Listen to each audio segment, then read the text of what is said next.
தன் குடும்பத்தில் நல்ல மகளாக, நல்ல சகோதரியாக, நல்ல மனைவியாக, நல்ல தாயாக, நல்ல தோழியாக, நல் ஆசிரியராக இருந்து வருகிறார். நம் பாத்திமா ஆசிரியர் அவர்கள் நம் பள்ளிக்கு வந்ததிலிருந்து இன்று வரை எல்லா ஆசிரியர்களுக்கும் சம்பளம் போடுறவர் அவருதான். அந்த கடினமான வேலையை முக மலர்ச்சியோட, மகிழ்ச்சியோட, ரொம்ப ஈஸியா செஞ்சு முடிப்பார். எல்லா பள்ளிக்கூடத்திலையும் ஒருத்தர் கிளைம் ஷீட் எழுதுவாங்க, ஒருத்தர் கிளைம் போடுவாங்க, அதாவது சம்பளம் போடுவாங்க, இன்னொருத்தர் எஃப்டிஜி வேலை அப்படின்னு செய்வாங்க. ஆனா நம்ம ஸ்கூல்ல பாத்திமா டீச்சர் இந்த ரெண்டு வேலையும் அவர் ஒருத்தரே தான் செய்வார். பிரிச்செல்லாம் தரமாட்டார். தான் ஒருத்தரே அவ்வளோ வேலையும் செஞ்சு முடிப்பாங்க. ஒரு சின்ன தவறு கூட இருக்காது, அதுல அடித்தல் திருத்தல் இருக்காது. அவருடைய ஒர்க் அப்படியே நீட்டா இருக்கும், பார்க்கவே ஆசையா இருக்கும். இந்த வேலையெல்லாம் அவரு பள்ளிக்கூடத்துல செய்ய மாட்டாங்க. பள்ளி நேரத்துல வகுப்பறையில மாணவங்க கூட தான் இருப்பாங்க. சாயங்காலம் பள்ளி முடிஞ்சதுக்கு அப்புறம் எல்லாரும் போன பிறகு 6 மணி வரைக்கும், 6:30 மணி வரைக்கும் பள்ளிக்கூடத்திலேயே இருந்து முடிச்சுட்டு லேட்டா தான் கதவெல்லாம் கூட்டிட்டு சாவியை நோண்டி கொடுத்துட்டு அதுக்கப்புறம் தான் போவாங்க. பெரும்பாலான ஆபீஸ் வேலைங்களை இவர் வீட்டுல தான் போய் செய்வாங்க, ஸ்கூல்ல செய்யவே மாட்டாங்க. வீட்டுல அவ்வளவு நேரம் ராத்திரி கூட கண் முழிச்சு செய்வாங்க. காலையில சீக்கிரம் ஸ்கூலுக்கு வருவாங்க, சாயங்காலம் ரொம்ப லேட்டா ஸ்கூலுக்கு போவாங்க. நான் அவங்க வயசை ஒருத்தவங்க தான். எனக்கு இன்னும் நான் டிசம்பர்ல ரிட்டையர் ஆக போறேன். அவங்க வயசு தான் எனக்கும். எனக்கு கம்ப்யூட்டரை பத்தி ரொம்ப ஒண்ணுமே தெரியாது. ஆனா இந்த டீச்சர் எஸ்எஸ்ஏல நடந்த கம்ப்யூட்டர் ட்ரைனிங், 10 நாள் கம்ப்யூட்டர் ட்ரைனிங்ல போய் கம்ப்யூட்டர் படிச்சுக்கிட்டு ஆர்வமா போய் படிச்சு அந்த கம்ப்யூட்டர் அப்படியே நல்லா கத்துக்கிட்டாங்க, ரொம்ப பயிற்சி பெற்றாங்க. அதுக்கப்புறம் கம்ப்யூட்டர்ல செய்யக்கூடிய அத்தனை வேலைகளையும் அவங்க தான் செய்யறாங்க. உண்மையிலேயே ரொம்ப ஆச்சரியமா இருக்கும். எனக்கெல்லாம் கூட அந்த ட்ரைனிங் நாங்கெல்லாம் போகல. ஆனா இந்த டீச்சர் அந்த கம்ப்யூட்டர் ட்ரைனிங் போனாங்க. போய் அந்த கம்ப்யூட்டரை கத்துக்கிட்டு வீட்லயும் அதை அப்படியே ஒர்க் அவுட் பண்ணி பார்த்துட்டு இப்ப ரொம்ப கம்ப்யூட்டர்ல அப்படியே புகுந்து விளையாடுவாங்க. அவ்வளவு பாண்டித்யம் பெற்றவங்க கம்ப்யூட்டர்ல. ஆபீஸ் விஷயங்கள் எல்லாம் அப்படியே விரல் நுனியில வச்சிருப்பாங்க, ஃபிங்கர் டிப்ஸ்ல வச்சிருப்பாங்க. எந்த நேரத்துல எந்த தகவல் கேட்டாலும் உடனே அவங்க கிட்ட இருந்து சரியான பதில் கிடைக்கும். யாருக்கு எப்ப selection grade, special grade, 1/7 increment யாருக்கு, 110 இன்கிரிமெண்ட் யாருக்கு, எல்லாமே அவங்களுக்கு தெரியும். அப்படியே மனப்பாடமா வச்சிருப்பாங்க. எல்லாரோட டீடைல்ஸும் அப்படியே மனப்பாடமா வச்சிருப்பாங்க.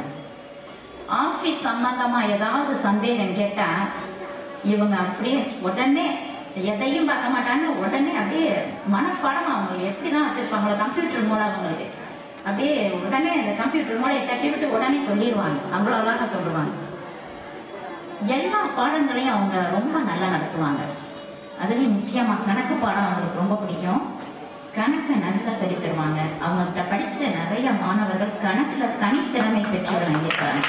நிறைய பேர் அவங்ககிட்ட படிச்ச பிள்ளைங்க கணக்குல ரொம்ப ஃபேமஸா இருக்கிறாங்க. 8ஆம் வகுப்பு மாணவி, நான் 8ஆம் வகுப்பு மாணவர்கள் நாங்கள் ஒரு மதிப்பீடு கேள்வி கொடுத்து எழுத வைப்போம் எப்பயுமே வருஷம். அதுல ஒரு 2 வருஷத்துக்கு முன்னாடி ஒரு மாணவி எழுதிருந்துச்சு. என்ன எழுதிருந்து அப்படின்னாக்கா, 4ஆம் வகுப்பு வரை நான் கேரளாவில் படிச்சுட்டு வந்தேன். 5ஆம் வகுப்பு நான் பாத்திமா ஆசிரியர்கிட்ட இந்த ஸ்கூல்ல சேர்ந்தேன். அப்ப பாத்திமா ஆசிரியர் எனக்கு தமிழ் சொல்லி கொடுத்தாங்க. தமிழ் வாசிக்கவும் எழுதவும் சொல்லி கொடுத்தாங்க. அதுல இருந்து நான் இப்ப நல்லா தமிழ் படிக்கிறேன் அப்படின்னு சொல்லிச்சு. அது உண்மையிலேயே அது பாராட்டக்கூடிய விஷயம். அவர்கிட்ட படிச்ச பல மாணவ மாணவிகள் இன்னைக்கு பல உயர்ந்த பதவியில இருக்கிறாங்க. அதே மாதிரி நம்ம ஸ்கூல்ல ஹெச்எம் மீட்டிங்லாம், ஹெச்எம் இல்லாத சமயத்துல இவங்க தான் ஹெச்எம் மீட்டிங்க்கு போவாங்க. அந்த ஹெச்எம் மீட்டிங்ல நிறைய தகவல் கேட்பாங்க. அப்ப இவங்க என்ன செய்வாங்க, சில டீச்சர்ஸ் தான் சில ஹெச்எம்லாம் வந்து ஸ்கூல்ல கேட்டுட்டு போய் சொல்லுவாங்க பதிலாம். ஆனா இவங்க அந்த ஹெச்எம் மீட்டிங்ல கேட்கிற கேள்விக்கெல்லாம் உடனே அங்கேயே உட்கார்ந்து அவ்வளவு பதிலையும் எழுதி கொடுத்துட்டு அவ்வளவு அழகாக செஞ்சு முடிப்பாங்க. அந்த வேலையை எழுதி கொடுத்துருவாங்க. அதே மாதிரி மே மாசம் லீவு, நமக்கெல்லாம் கோடை விடுமுறை. ஆனா நம்ம டீச்சருக்கு கோடை விடுமுறைலாம் கிடையாது. ஏன்னா கோடை விடுமுறையிலையும் ஹெச்எம் மீட்டிங் நடக்கும். அந்த ஹெச்எம் மீட்டிங்ல சிஸ்டர் ஃபோன் பண்ணி மட்டும்தான் சொல்லுவாங்க, டீச்சர் ஹெச்எம் மீட்டிங் இருக்கு அப்படின்னு. அது கோடை விடுமுறையா இருந்தாலும் அவங்க அதெல்லாம் முகம் போடாம உடனே சரி சிஸ்டர் அப்படின்னு சொல்லிட்டு உடனே ஹெச்எம் மீட்டிங்க்கு போயிடுவாங்க. அதே மாதிரி ஹெச்எம் மீட்டிங் போறப்பெல்லாம் தன்னுடைய சொந்த பணத்தை செலவு பண்ணி தான் போயிட்டு வருவாங்க. சிஸ்டர்கிட்ட காசெல்லாம் வாங்க மாட்டாங்க. அவங்களுடைய சொந்த பணத்துல தான் அவங்க ஹெச்எம் மீட்டிங்க்கு போயிட்டு வருவாங்க. அதே மாதிரி எல்லாருக்கும் உதவுற இனிய குணம் இவங்கள்ட்ட ரொம்ப இருக்கு. இவங்கள்ட்ட படிச்ச ஏழை மாணவர்கள் பலருக்கு படிப்பதற்காக இவங்க பண உதவி செஞ்சிருக்காங்க. இவங்களை பார்த்தாலே தெரியும், ரொம்ப சுறுசுறுப்பானவங்க, ஓய்வே எடுக்க மாட்டாங்க. விடுமுறை நாட்கள்ல கூட வீட்டுல இருக்கும்போது கூட மத்தியான நேரத்துல தூங்க மாட்டாங்களாம். ஏதாவது சின்ன சின்ன வேலைங்க செஞ்சுட்டு தான் இருப்பாங்களாம், தூங்க மாட்டாங்களாம். தூங்கினா உடம்பு கொஞ்சம் குண்டாயிரும், அதனால தூங்கவே மாட்டாங்க. வீட்டுல ஏதாவது சின்ன சின்ன வேலை செஞ்சுக்கிட்டே தான் இருப்பாங்களாம். அதே போல தன்னுடைய உடல் நலன்லையும் ரொம்ப அக்கறையா இருப்பாங்க. ரொம்ப சாப்பிட்டா, அதிகமா சாப்பிட்டா, ரொம்ப ஸ்நாக்ஸ் எல்லாம் சாப்பிட்டா உடம்பு குண்டாயிரும் அப்படின்னு ரொம்ப குறைவா சாப்பிடுவாங்க. அதனாலதான் பாருங்க இன்னும் அவங்க எப்படி இருக்காங்கன்னு பாருங்க, இளமையா அப்படியே சிக்குன்னு இருக்கிறாங்க, ரொம்ப இளமையா இருக்கிறாங்க. அவங்க பாருங்க ஒரு முடி கூட நரைக்கல. எனக்கெல்லாம் அவ்வளவு நரைச்சி போச்சு, ஆனா டீச்சருக்கு ஒரு முடி கூட நரைக்கவே இல்லை. அதே மாதிரி கண்ணாடியும் போடல அவங்க. இது வரைக்கும் அவங்க கண்ணாடியே போடல. எந்த ஒரு கணக்கு வழக்கு பார்த்தாலும் கண்ணாடியே போடாம அவங்க அழகா செய்வாங்க. கண்ணாடி போடாமலே தான் எல்லாருடைய சம்பள கணக்கையும் இவங்க பார்ப்பாங்க. அதே மாதிரி எல்லா தாளாளருக்கும் எல்லா தலைமை ஆசிரியருக்கும் பாத்திமா டீச்சரை ரொம்ப பிடிக்கும். அதனாலதான் நீங்க பார்த்துருப்பீங்க, நீங்க நம்ம ஸ்கூல்ல வேலை செஞ்ச அவங்கள்ட்ட நாங்க தான் வேலை செஞ்சோம். ஹெச்எம் எங்களோடு பணியாற்றிய அத்தனை தாளாளர்களும் தலைமை ஆசிரியரும் இன்னைக்கு வந்திருக்காங்க. பார்க்கவே ரொம்ப சந்தோஷமா இருக்கு. ஏதோ ஒருத்தர் 2 பேர் வேணா வெளியூர்ல இருந்து இருக்கிறதுனால அவங்களால வர முடியல. ஆனா அவ்வளோ பேர் இங்க வந்ததுக்கு காரணம் நம்ம பாத்திமா டீச்சர் மேல வச்ச அன்பு தான். அதனாலதான் என்ன பண்ணிட்டாங்க, எல்லா ஹெச்எம்மும் தாளாளர்கள் வந்திருக்காங்க. அதே மாதிரி எல்லாத்துக்கிட்டையும், எல்லா ஹெச்எம் கிட்டையும், எல்லா கரஸ்பாண்டன்ட் கிட்டையும் ரொம்ப மரியாதையா இருப்பாங்க. எந்த வேலை சொன்னாலும் முடியாதுன்னு அவங்க சொல்லவே மாட்டாங்க. சிஸ்டர் உடனே செஞ்சிடறேங்க சிஸ்டர், இப்பவே செய்யறேங்க சிஸ்டர் அப்படின்னு சொல்லி உடனே செய்வாங்க. யார் எந்த தப்பு செஞ்சாலும் உடனே சுட்டி காட்டுவாங்க. அந்த பண்பு இவங்ககிட்ட நிறைய இருக்கு.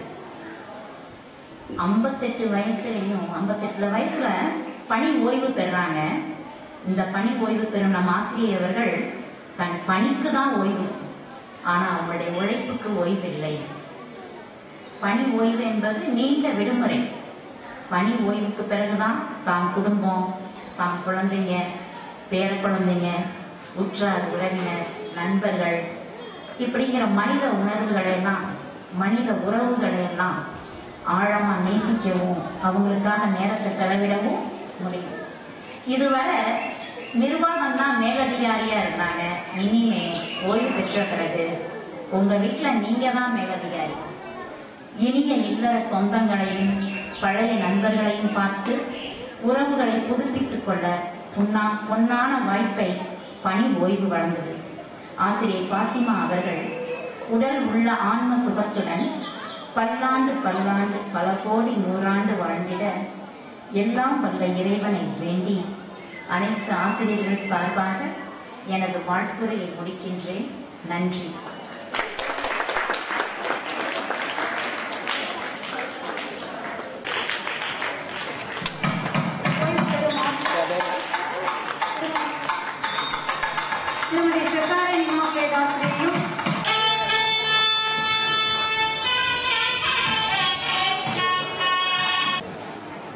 பாத்திமா டீச்சரோட அழைப்பை ஏற்று வந்திருக்கும் உங்கள் ஒவ்வொருவருக்கும் நன்றிகளை தெரிவித்துக் கொண்டு என் உரையை தொடங்குகிறேன். கணித மேதைக்கு பாராட்டு மடல். என் பாத்திமா ஆசிரியை கல்வியில் கண்ணாடி, கற்பிப்பதில் முன்னோடி, கொடுப்பதில் பண்பாடி, உறவுகளில் நட்பாடி, உதவுவதில் முன்னாடி, கணக்கில் இவர் கில்லாடி. மயிலின் அழகு அதன் தோகையால், குயிலின் அழகு அதன் குரலினால், பூவின் அழகு அதன் மனத்தினால், கோவிலின் அழகு அதன் கோபுரத்தினால், தாயின் அழகு அவர் பாசத்தினால், உம்மில் அழகு உமது சுறுசுறுப்பினால். எழுத்துக்கள் படிக்க இதழுக்கு கற்றுத்தந்தாய், வாழ்க்கையை படிக்க கணக்கை கற்றுத்தந்தாய். பிறரையும் நேசிக்க உதவும் மனப்பான்மையை கற்றுத்தந்தாய். துடிப்புடன் இருக்க விறுவிறுப்பை கற்றுத்தந்தாய். இத்தனையும் கற்றுத்தந்த நீ எம் ஆசிரியராக மட்டுமல்ல, தாயாக மாறினாள் என்றால் அதுவும் மிகையல்ல. நிலத்திற்கு மரம் போல், மரத்திற்கு வேர் போல், வேருக்கு நீர் போல், நீருக்கு மலை போல், வாழ்விற்கு கல்விதான் தேவை என்பதை மாணவர்கள் மனதில் பதிய வைத்த எம் ஆசிரியையே, பள்ளி சென்று பாடம் படி, பண்பிலேயும் உயர்ந்து படி, அம்மா அப்பா ஆசைப்படி, உள்ளம் என்றும் மகிழும்படி, ஊரே உன்னை புகழும்படி, நல்ல செயலை நாளும்படி, நாடு உன்னை போற்றும்படி. சும்மா இருந்தால் சுகம் எப்படி, சோம்பி திரிந்தால் வாழ்வெப்படி, இல்லம் சிறக்க என்றும் படி, ஏற்றம் கிடைக்க நினைத்தபடி என்று மாணவர்களை படிப்பில் உயர்த்திய எம் ஆசிரியையே, கடமையை செய்தால் வெற்றி, கடமைக்கு செய்தால் தோல்வி, இஷ்டப்பட்டு செய்தால் வெற்றி, கஷ்டப்பட்டு செய்தால் தோல்வி, பொறுப்பாய் செய்தால் வெற்றி, வெறுப்பாய் செய்தால் தோல்வி, ஆவலாய் செய்தால் வெற்றி, பாவலா செய்தால் தோல்வி, வியர்வை சிந்தினால் வெற்றி, அயர்ந்து தூங்கினால் தோல்வி, சிரத்தையாய் செய்தால் வெற்றி, அரட்டை அடித்தால் தோல்வி, ஊக்கத்தோடு உழைத்தால் வெற்றி, ஏக்கத்தோடு நின்றால் தோல்வி என வெற்றிகளை எங்கள் வாழ்வில் காண செய்த எம் ஆசிரியையே, அன்பின் நாயகியாய், ஆதி மூலத்தின் பிறப்பிடமாய், இல்லறத்தின் தலைவியாய், ஈகையில் கொடை வள்ளலாய், உண்மையின் உறைவிடமாய், ஊட்டி வளர்ப்பதில் அமுத சுரபியாய், எண்ணங்களின் பிறப்பிடமாய், ஏற்றத்தில் ஏணியாய், ஐயங்களின் ஆசானாய், ஒழுக்கத்தின் உன்னதமாய், ஓவியங்களின் சிகரமாய் இருக்கும் அன்போவியமே அம்மா, அன்புக்கு அன்னையாய், பண்புக்கு நிறைகுடமாய், உண்மைக்கு ஒளி விளக்காய், பெருமைக்கு பொக்கிஷமாய், தன்மைக்கு எடுத்துக்காட்டாய், கருணைக்கு உறைவிடமாய், உறவுக்கு தோளாய், துன்பத்திற்கு துணையாய், மன காயத்திற்கு மருந்தாய், பிரச்சனைக்கு தீர்வாய் எம் பள்ளியை வலம் வந்த நீர், விட்டு பிரியும் உறவல்ல, தொட்டு தொடரும் அன்பின் பந்தம், பணிக்கு மட்டுமே ஓய்வு, தொடரும் நட்பிற்கில்லை ஓய்வு, பிரிவு என்பது யாராலும் மறக்க முடியாத வழி, நினைவு என்பது யாராலும் திருட முடியாத பொக்கிஷம், என்றும் நீவீர் எங்கள் வாழ்வில் பொக்கிஷமாக விளங்க வாழ்த்தி வணங்கி, பல்லாண்டு காலம் நீவீர் நலமோடு வாழ, வாழ்க வாழ்க என வாழ்த்தும் அன்பு நெஞ்சங்கள். இவன் தலைமை ஆசிரியை, ஆசிரியர் பெருமக்கள், எம் மாணவ செல்வங்கள். நன்றி.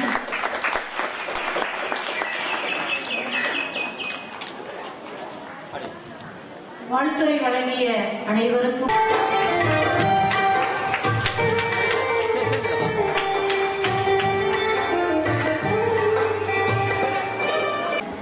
உங்களை அன்போடு அழைக்கின்றோம். இனிமையான ஒரு நாள். பழைய கோயில் நினைக்கும் பொழுதே உண்மையிலேயே என்னுடைய உள்ளத்துல மகிழ்ச்சி ரொம்ப போகும்.